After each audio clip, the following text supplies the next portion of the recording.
I want to welcome Kim Bobo today. Thank you so much for joining us, Kim. Kim is the director of the Virginia Interfaith Center for Public Policy, and I hand it right over to you. Awesome. Well, thank you so much. And thank you for the sermon and the connections. I love, Virginia Interfaith is in the world, but not of it. Thank you for that word. And I also just want to thank you as a parish for your steady and faithful support. I was looking back at some of the history, and again, our computer records don't go back all that far, but I have records of support from you going back to 2008. So I know you've been faithful supporters in both finances, but also in action and deeds. So thank you for that. And we're so grateful for this partnership, but the overall partnership with the Episcopal Diocese in Virginia. So I wanted to talk about the work and quickly why I think it is truly part of our faith. For those of you who don't know Virginia Interfaith Center, I want to give you a quick overview. Then I want to talk about the issues that I think we're successful on this year, what we're looking forward to the future. And then, of course, I wouldn't be an organizer if I didn't try to tell you some ways you could get more involved. So that's kind of where I'm going this morning. And I know being on Zoom is for a long period of time is very difficult. So I'll try not to talk too long. Although your music and the diversity of your service was lovely. So thank you.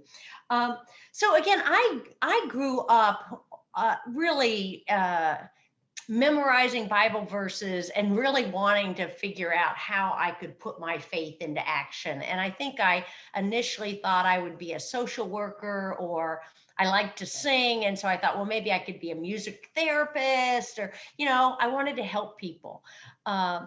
And I think one of the things that for me was just so eye-opening was that we had opportunities to help people in somewhat more significant, bigger ways if we were involved in some of these public advocacy things. I didn't grow up in a family that was doing all this, and so it didn't really come to me until college, but that wow, there's a bunch of stuff we could do that might make more of a difference than the work that I do one-on-one. And so while I personally have always supported charitable efforts and will always continue to do so, I chaired my church's soup committee for many years.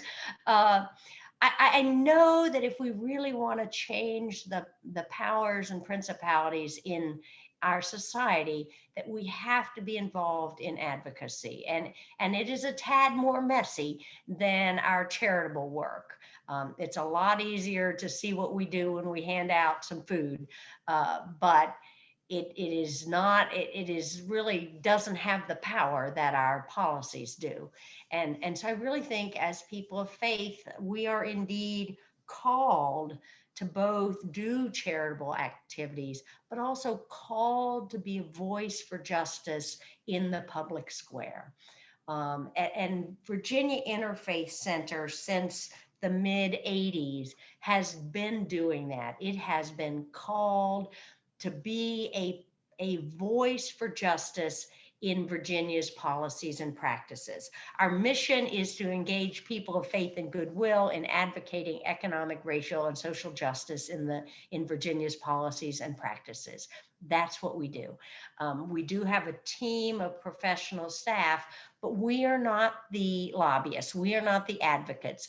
We are the researchers. We are figuring out what's possible, and then we prepare the materials and resources and try to equip you to be the advocates and that voice in the General Assembly. Again, I think it's hard to do this work by yourself. This is group activity. And Virginia Interfaith Center has been doing this for a while, and I think we are very effective. So, there's been a track record of effectiveness, but especially in the last few years, it's very clear that working together, we're making a difference. So probably the biggest victory I've been a part of was really helping anchoring the faith work on Medicaid expansion. So you and I might help in terms of healthcare for one or two people, but Medicaid expansion in Virginia has now served more than 400,000 people. 400,000 people have health care because of, in part, because of our work. Now, that was a coalition effort, and we anchored the faith work, but I know we moved some of those legislators. I know we did. We moved them in part out of their faith. They were, people of faith. It mattered what the faith community said, and I know we helped move them. We also anchored the faith work on Medicaid, the minimum wage increase. So we just saw the minimum wage. We passed it last year, and just on May 1, the minimum wage in Virginia went from $7.25 to $9.50 an hour. This will be a huge game changer for about 400,000 Virginians, about 200,000 directly because they make less than that, and another 200,000 because they're just above that. And as employers change their wage scales, their wages will go up too. So again, it probably wouldn't have happened without the engagement of the Virginia Interfaith Center. Then sometimes we actually do work that's really, we lead it, not just we're part of a coalition, but we lead. So we've led in Virginia on wage theft issues, right? This is when employers break the law and don't pay workers all their legally owed wages. So not paying minimum wage, not paying overtime. It's stealing, right? Thou shalt not steal. It's part of that commandment for us. We also have helped lead with the Virginia Poverty Law Center on reforming predatory lending in Virginia. Something many people have been involved in for 20 years, but finally made it happen last year. This last General Assembly, which I think of as kind of last year, but it was just this year, right? It was January, February, March of this year. In this General Assembly, we have some concrete victories here. And the big one, I think, is abolition of the death penalty.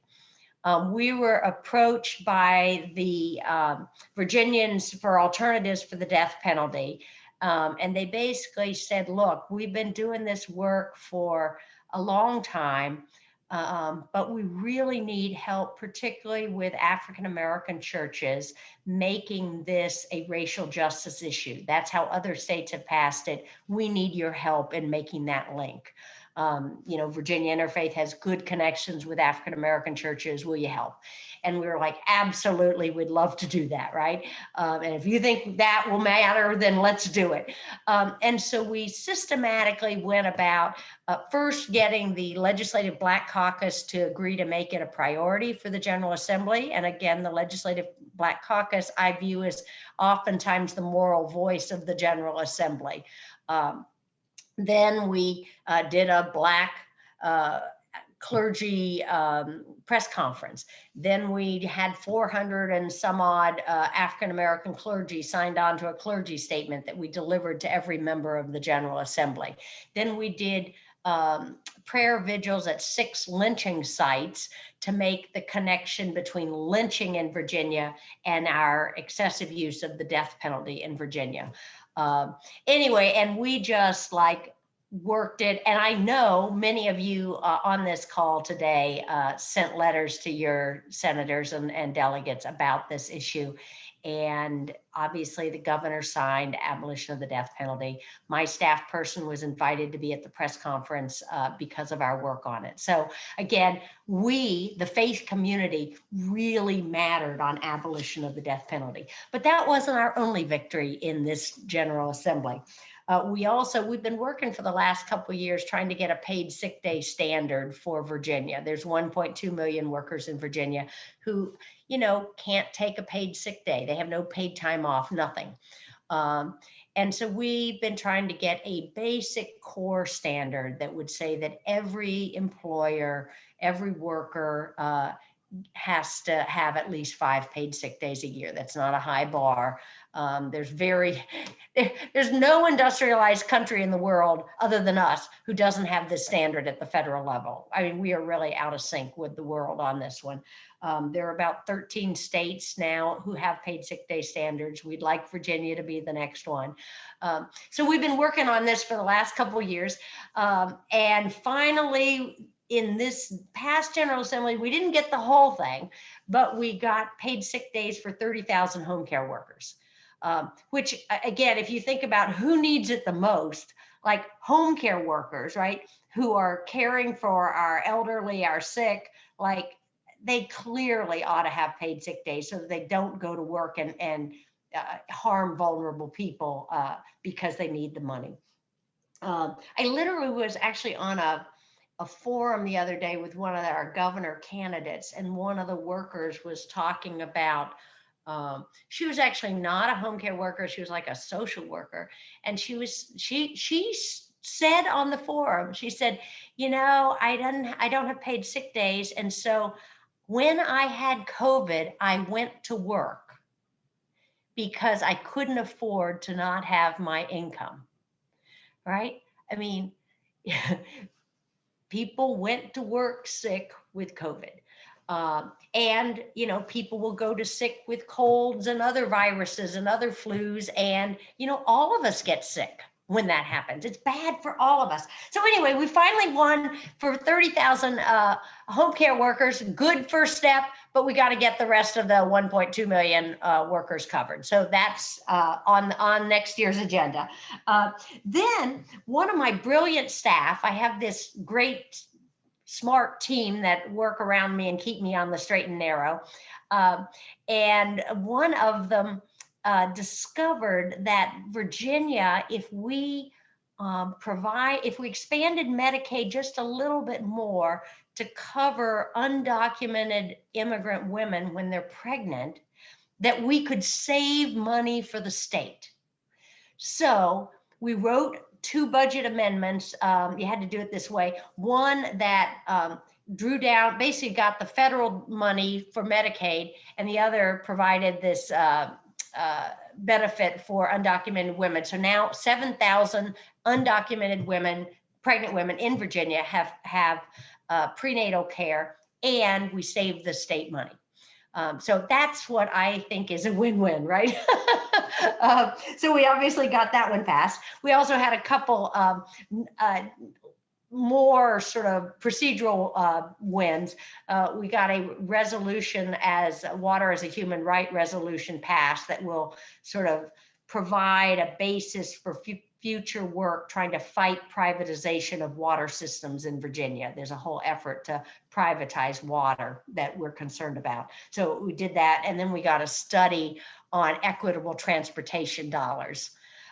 So again, those were dramatic, good victories this past General Assembly. Going forward, we will keep working on paid sick days till we can get a standard for everybody. And right now, actually, our priority to do that is we've been holding various Facebook Live forums with governor candidates, with usually an employer, a worker, and a parent or a teacher talking about why we need paid sick days in Virginia, and then having the candidate talk about it. Because, you know, our feeling is if we get the candidates talking about it, then they'll more likely make it a priority when they get in office. So we're covering the gamut. We've been asked to do these forums with the Republicans and Democrats. We've only done it with 3 Democrats so far, but we're going to reach out to the new nominee now for the Republicans and try again with the Republican side. Because again, whoever is elected, we're bipartisan. Whoever is elected, we want and need their leadership on paid sick days. And the polls confirm that both parties should support this. 72% of Republicans support a paid sick day standard, 96% of Democrats. So again, this is a bipartisan issue. So paid sick days for sure. When the minimum wage went up on May 1st, farm workers did not get the increase, because in Virginia, farm workers are excluded from the minimum wage. Now, we've managed over the last few years to remove most of the racist exclusions from minimum wage. So we got rid of the piecework exemption, the domestic worker exemption, caddies, shoe shine boys, concession workers, movie ticket takers. Anyway, there was this whole slew of categories that are exempt from the state minimum wage. And we've gotten rid of all the key ones except farm workers. And we have not been able to get rid of that one. We fought on that one again this year. So we're going to try again this coming year. And again, the Farm Bureau opposes a minimum wage standard for Virginia. We think that's wrong. We think farm workers, maybe more than almost anybody, deserves an increase in the minimum wage, and they need to be covered by that core standard. So that will, secondly, be on our agenda. There's a question in the chat about what about food service workers? So food service workers are covered by the minimum wage, but in kind of a weird way if they're tipped workers. If they're back of the house restaurant workers, cooks, dishwashers, they're covered by the straight minimum wage, right? So now they've gone from $7.25 to $9.50 an hour. Tipped workers have this tipped minimum wage. So the employer has to provide $2.13 an hour, but the $2.13 an hour plus their tips have to add up to the minimum wage. So they used to have to add up to $7.25. Now they have to add up to $9.50 an hour. There has been a move around the country to either raise the tip minimum wage or get rid of the tip minimum wage. We've not. I don't think that's likely in Virginia in the next year or two, because we will not be able to get anything out of Commerce, Labor, and the Senate Labor and Commerce Committee. So, but again, they are covered by the higher minimum wage now, the $9.50 versus $7.25. Third area that we will work on in the next General Assembly is we want to follow through on our criminal justice reform work. We feel like the work that we did on the abolition of the death penalty was a good first step, but obviously lots of changes are needed. And the two that we're looking most carefully at, there was a bill last year that got killed to reform the excessive use of solitary confinement in Virginia. I feel like with COVID, all of us have a new understanding of how bad solitary confinement must be for us, right? But again, it is, Virginia, I mean, we got people that spend weeks and months in solitary confinement. It is just wrong. It's inhumane. It's wrong. And the bill got killed last year because the administration put a huge price tag on it, said it's going to cost the state, just millions and millions of dollars to reduce the use of solitary confinement. So again, we're working right now trying to understand why they did that and argue with them that it really isn't going to cost that much to stop using solitary confinement all the time. So anyway, so that's one. The other one is in Virginia, there's a movement to try to reform cash bail and other pretrial detention. A lot of the reason people end up in jail initially is because they're poor and they can't afford bail. Or they can't afford a lawyer at the bail hearing. And so, again, we shouldn't be putting people in jail before they're tried just because they're poor. So I think we've got a shot at reforming some of that. A number of states have gotten rid of cash bail, except in cases where people are harmful to themselves or likely to be harmful to other people, right? That people would not be jailed for other reasons, basically just because of money. So again, I think we will likely work on that this year. The last area that we're looking at for this year is whether, given Virginia's racist history around housing discrimination, and lack of access to credit for African Americans and redlining in communities like Richmond, where African Americans couldn't even buy homes, or eminent domain that took their homes and didn't compensate them fairly. I mean, the history on this is just outrageous, actually, and it's not somewhere else. It's right here in Richmond. And so we're really looking at, is there something we could do around a housing reparations effort? And we're partnering with the Virginia Poverty Law Center to see if we could craft some legislation on it.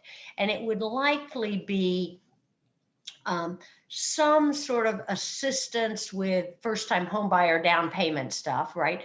Because African Americans don't have family wealth that can help them with those first-time homebuyer things, right? My parents helped me some, I'm helping my kids some, right? But because of racism in the country, African Americans, generally speaking, don't have the level of family wealth that white families do, right? So is there a way we can do something there? Secondly, there are rental assistance programs, right, that help renters. But we all know that most wealth is built through your home, right? That's where Americans have their wealth, is in their home. And so could we do, instead of a rental assistance program, a mortgage assistance program, right? So that, instead of paying $1,500 a month in rent, people are paying and getting some assistance to owning a home. And thirdly, there are some ways in which our credit system disenfranchises people. So what, for example, technically the law says that for your first time home buyer stuff, for buying a home, you can get down payment assistance from friends and family. But the way that that's interpreted in Virginia by most mortgage brokers is you can only get money from families. You can't get it from friends or institutions. And so there are congregations that want to help African Americans become homeowners, and the lenders won't let them. So we're trying to, and so it's only family. But if you don't have family wealth, you can't get that, right? So it's like, so some of this stuff, the other thing that is really interesting to me is that if people have a 20-year history of paying rent, you would think that would suggest that they could pay a mortgage, but it's not counted toward your credit. Now, if you had a mortgage, your mortgage payment is counted, but your rental payment is not counted. So again, there's some ways I think we can change the credit system to make it more friendly, because we have fewer African-American homeowners in Virginia than we did 50 years ago. So we're not making progress, we're going backwards right now. So we've got to do something intentionally to both make housing more affordable for people, but also to intervene on sort of the racist exclusions that we have here in Virginia around home ownership. So again, we're playing with this one. We don't have the bill all worked out, but I know between Virginia Poverty Law Center and us, we can figure this out. This is not rocket science. We can figure out how to craft some bills that will intervene. You'll notice that almost everything that we're working on, there's an intersection between economic justice and racial justice. Now, again, that's not an accident. It's because we think these issues are so integrally related that we have to work on them together. We have to intervene. And again, I think that's good, not just for African Americans. I think it's good for all of us, right? There's a new book out called The Sum of Us, which is really making the case that racism is really bad for all of us, right? That the way we've done public schools is partly a racist sort of configuration, and that our public schools would probably be better if we hadn't done that, right? So again, I really think that this is good for all of us. There was a question in the chat and I kind of missed it. It disappeared. Let me see if I can find it. Let's see. Yes, we've been, let's see, what was that? Are you working with Virginia Housing Development Authority as to home ownership? Yes. And these issues absolutely do intersect with educational equality. We've not done a lot in the education space other than paid sick days. Like the teachers are like all over this issue of paid sick days because parents send their kids to school sick. Because they can't afford to stay home and take care of them. And so both the major teachers unions in Virginia are very strong supporters of paid sick days, but we've not done the other school stuff. Partly it's it's really around funding mechanisms, and they're pretty complicated funding mechanisms, and so we've not been in that space. We may actually, there is a new coalition around affordable, accessible childcare and trying to expand early childhood education, and we may actually play a role there depending on what the options are. Yeah, again, you can look at what we do, and we really try to be focused and strategic because I want all of our time to be used well. You know, I really think obviously money is an important resource, but our time and using it effectively is so important. And I do believe that a lot of church people are more drawn to charity efforts because it seems tangible. And that's partly shame on us if we can't make this public policy stuff tangible, because it is tangible, right? 400,000 people have Medicaid expansion, partly because of your work. Now, I don't know the person directly, right? I don't get that personal gratification, but actually I do know people who are benefiting from Medicaid expansion, and probably most of you do too, right?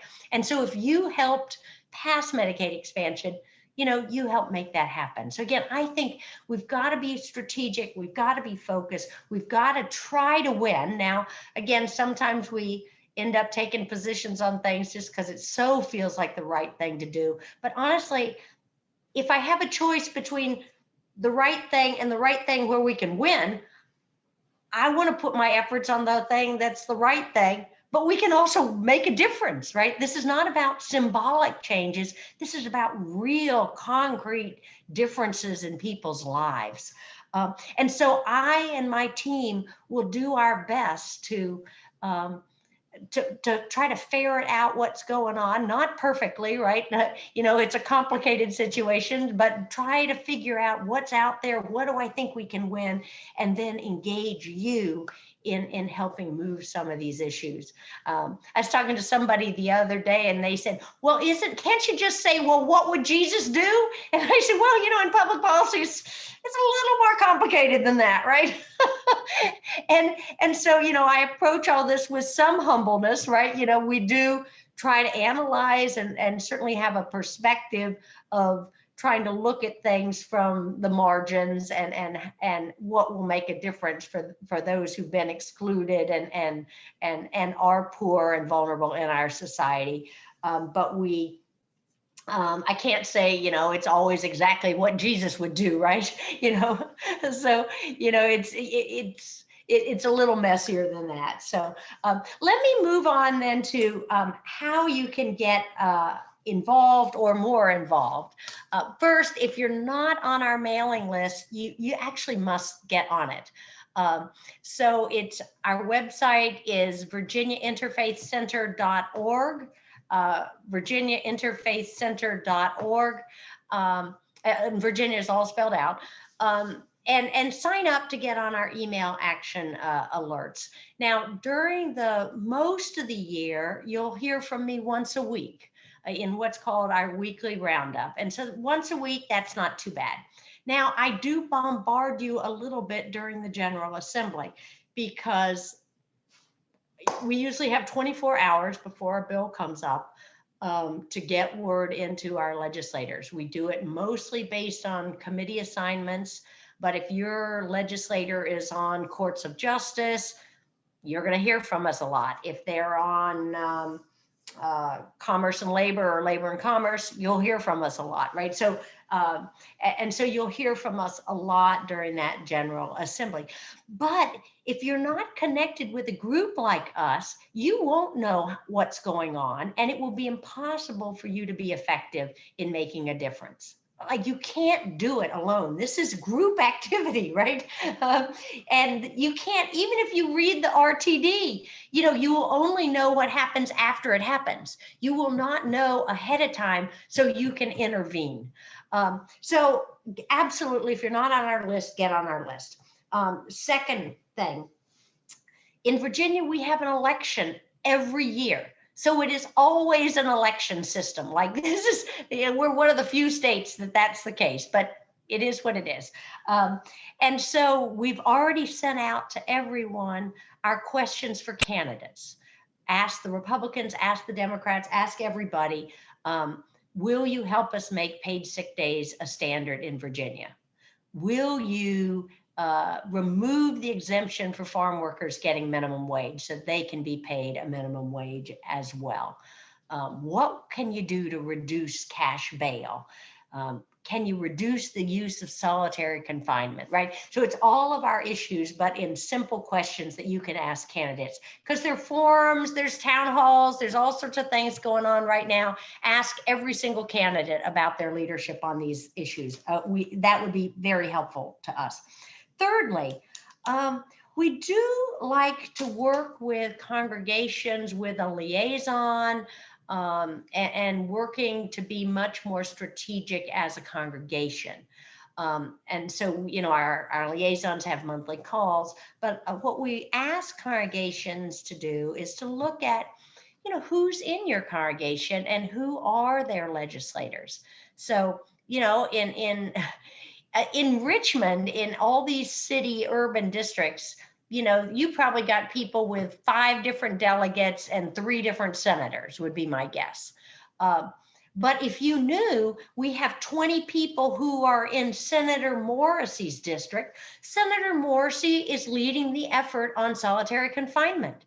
It would be great for you all to meet with him, find out what he's doing, and thank him for his leadership, right?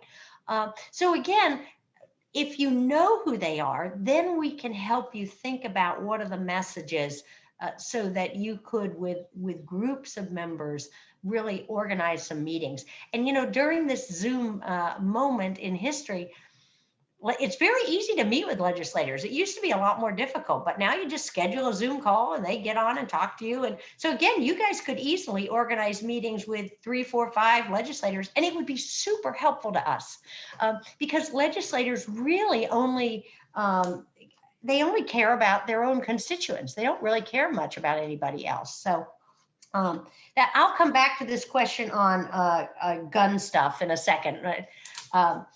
So fourth thing is really around the General Assembly itself. We have an annual advocacy day called our Day for All People. I know several of you have been in the past.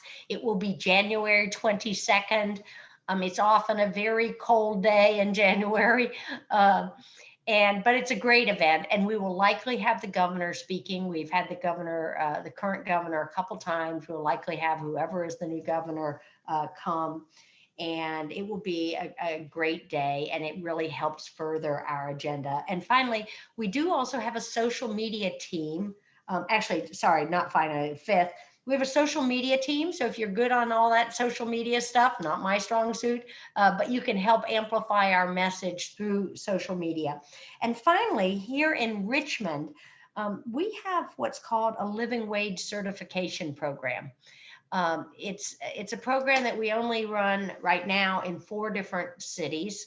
but Richmond's one of them, where we identify employers that are businesses that are paying living wages. So that's in Richmond, we've set it as the gold standard at $16 an hour and the silver standard at $12.50. And then the aspiring is at 11. And we recognize and we give little window clings to businesses that pay these living wages. We promote them.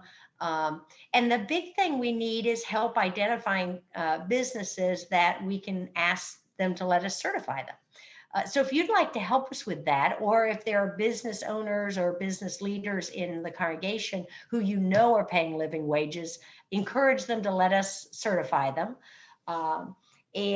Or if you know of other businesses that we should try to certify, please be in touch. And if any of you want to serve on our local living wage certification committee that evaluates companies and helps us reach out, we would love any of you on that certification committee.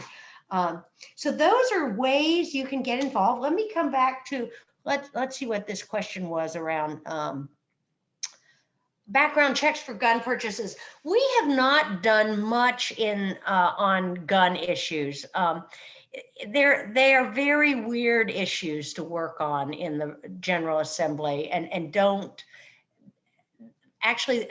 One of our criteria is that the issue is clearly related to the faith community, and the faith community is unified on the issue.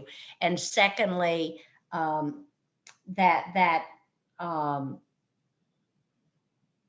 that we've got a real shot at moving it as a moral issue, and particularly with a bias toward poor people. And so this is one that is not as unifying in the faith community as one might think. You know, the faith communities have somewhat different views or non-views on this one. And it's not as directly related to low-income people's issues as most of our other issues are. So it's not one we've done a lot of work on. The one exception is, for several years, there were bills that got put into the General Assembly that would require houses of worship to allow people to carry guns into church. And that was just so stupid. We fought that one for several years. That was so even if congregations didn't agree on background checks or other kinds of things, they all agreed we shouldn't have to have guns in our church services. So that was a unifying one. So we actually did full court work on those for several years and managed to defeat them. So Kim, if I can interrupt for 1 second, I noticed that our senior warden, Lisa, has her hand raised. So I'd like to let her. Good. Thank you, Lisa. Sorry, I had to unmute. First off, Kim, thank you so much for coming to talk with us today. This is wonderful information for us to have, and I'm thrilled to see as many members of the parish stayed on the Zoom as we have right now. And I'm also hoping that we have an individual who might be interested in becoming our congregational liaison to Virginia Interfaith, because I think that's a great way for information to pass back and forth, to get the word out, and just the more we can work together, it sounds like the more we can get done. Absolutely. Thank you, Lisa. Good. How is the Virginia Interfaith Center funded? Not as well as I would like, but fund. And that reminds me, I meant to mention, next Sunday being Pentecost, every major feast day at Holy Comforter, the offering that is made goes to a good cause. And you, the Virginia Interfaith Center for Public Policy, are a cause for next Sunday. And the donate button is live on the website. It's live on the website right now. You go to donate, and then the pull down menu, you can choose. It's VIPP is the C in there. There's a shorthand. So, but sorry to interrupt. So I know you're supported by individuals and congregations. Are there other ways, or is that the way? Yes. So we get support from individuals for sure. And, it's everything from $5 to $10,000, right? It's all over the map. and all of it is appreciated. We get money from congregations. Thank you for your support. We also get, like, we get some money from the diocese and from most, from a lot of the judicatories in the Commonwealth. Thirdly, we get money from foundations. And, foundations, for anyone who's done foundation fundraising, that can be, on the one hand, it can be, significant amounts of money. On the other hand, it's a lot of reports and a lot of, so, there's some challenges with it. And they change their priorities every year. So you're always trying to figure out what's the flavor of the month in this foundation. So it's a little annoying, but we do get a fair amount of support from foundations. And then we had been doing an event, but we did not do it last year, nor will we do it this year. So those are the sources. And actually, occasionally, it's interesting on the abolition of the death penalty, the ACLU in Virginia just was so appreciative of the leadership we were taking. They came to us and said, I think we can get some money from our national ACLU to help you with this fight in Virginia. And I'm like, that works for me. And so they paid for some really significant polling that we released to legislators on the issue, and a number of ads. And basically they got us an extra $40,000 that we spent in various advocacy stuff around the death penalty.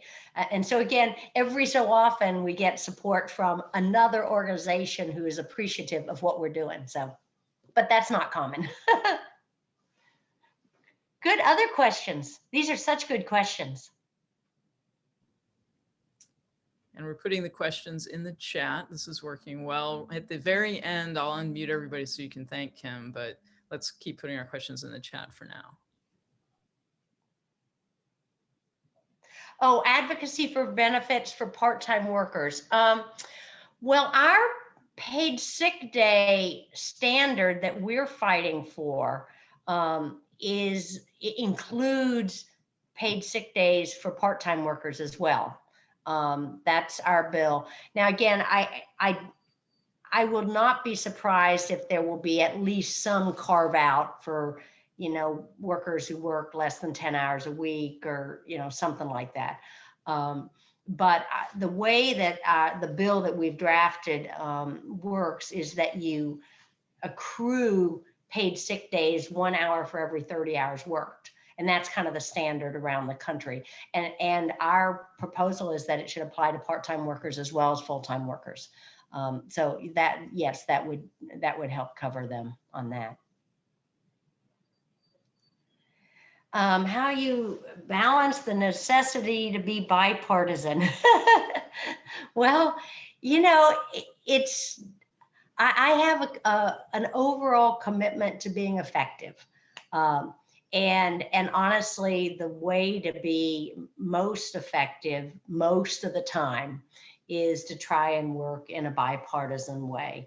And again, it is hard sometimes, right? Because sometimes, like there was, one of the Republican senators who was an initial sponsor on abolition of the death penalty. And he, at the last minute, for very partisan political stuff, dropped his leadership on it. And, so sometimes it's hard. Sometimes there are bigger forces going on in the society that mean people don't go with what, both their constituents want and what they personally believe.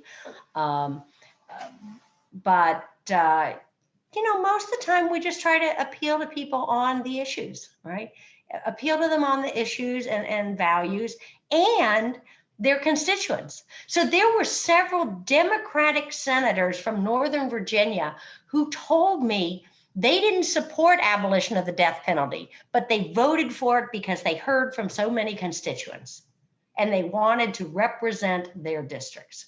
So again, for us, I'm always trying to both make the right moral arguments, make the right factual arguments, but we know that alone doesn't win a lot, right? Being right or having all the facts doesn't win stuff. It's really, how do we get hundreds and thousands of texts and letters into those legislators so they feel like their constituents want them to go that way. So again, for me, it's really trying to do both of those, and that works with Republicans, it works with Democrats. All right, and I think there was something else in the chat. Let's see. Any work on factories who use temp agencies to bypass hiring and then having to provide benefits, or working employees 60+ hours without accruing time off?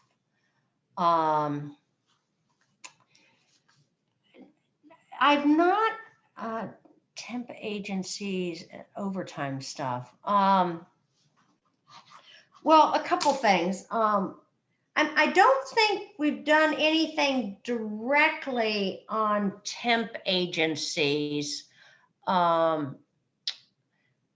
Although there has been, we did work a little bit on a law around non-discriminate, what are they called? These hiring clauses. There were a lot of low-income jobs that would, non-compete stuff, where people would be required, like they worked at a hotel, and they would be required when they left to sign a non-compete statement saying they couldn't work in a hotel for 5 years. Like, it was a growing problem in Virginia. And some of that is actually done by temp agencies. So temp agencies that contract people to go work in hotels would tell people that you have to sign these non-compete agreements and then you can't work in any other hotels. So there's been a little bit of indirect work on the temp stuff via the non-compete agreements. We have done a fair amount, however, it's not with temp agencies, but with labor brokers, particularly in Richmond, well, actually all over the state. In the construction industry, there are these labor brokers that, so a contractor gets hired to do a job, like the job in building the General Assembly, or most of the building at VCU, or the building at Westminster Canterbury. All of these, for sure, have used labor brokers. They hire a contractor. The contractor hires a labor broker who supplies some of the workers, and they pay them all as independent contractors, which is illegal. And there are class action lawsuits against several of the labor brokers here in Richmond for this problem.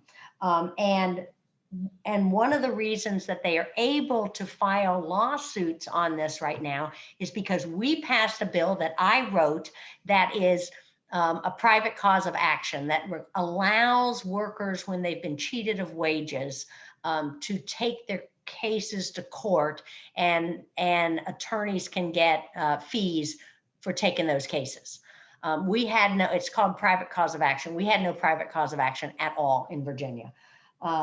On overtime, we didn't do much work on it, but there was a bill that passed in this General Assembly creating an overtime law here in Virginia.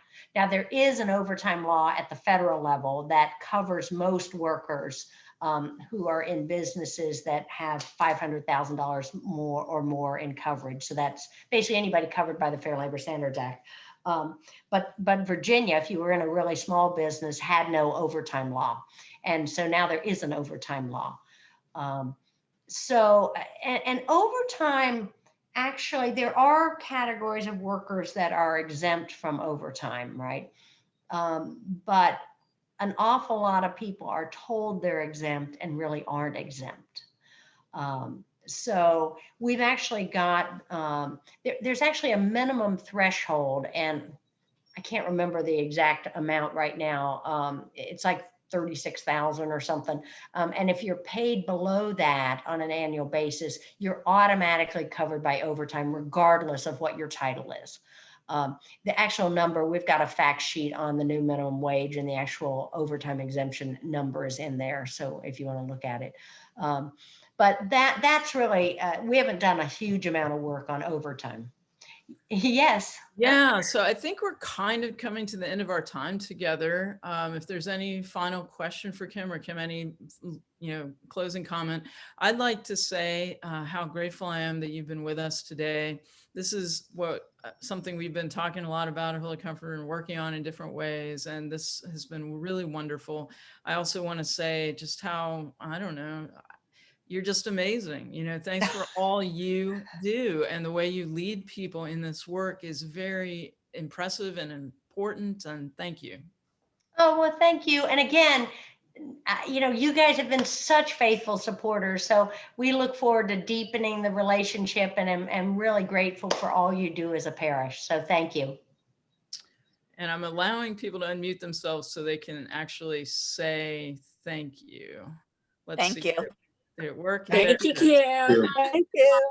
Thank you. Thank you, Kim. Thank you. Thank you. Thank you. We recorded this as a separate recording just because that's how it worked out.